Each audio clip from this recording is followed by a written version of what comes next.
新北市长侯友宜甲桃园市长郑文灿决定要来建立合作的平台。今仔日伫桃园市政府举办双首长的论坛，双方阁互相来送在地纪念品。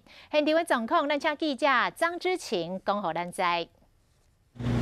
好，主播新北市跟桃园市的双首长论坛呢，今天在桃园市政府登场哦。那么新北市长侯友宜呢是率队到了桃园市政府来拜访。那么在会谈的一开始呢，双方也互相的致赠纪念品哦。侯友宜呢是带来了由咖啡沙所制作的这个西装外套送给郑文灿。那么郑文灿呢准备了桃园市在地厂商所制作的脚踏车哦，回赠给侯友宜。那么两人呢也一起在这个很有趣的这个 Q 版漫画的一个背板前面合照。 那么两位首长呢，他们也谈到了新北市以及桃园市的合作的项目呢，其中有包含了这个大汉溪水岸的自行车道啊，还有就是捷运3一线的延伸。我们一起来听听看稍早的访谈。侯市长哦，他是在过年前哦，特别到桃园到官邸来查叙，那结果气氛很好，谈了1个晚上。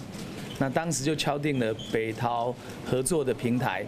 那希望建构一个北桃的1小时生活圈，让我们新北跟桃园能够衔接创造所有的市民的一个休闲娱乐、观光的一个好的一个廊道。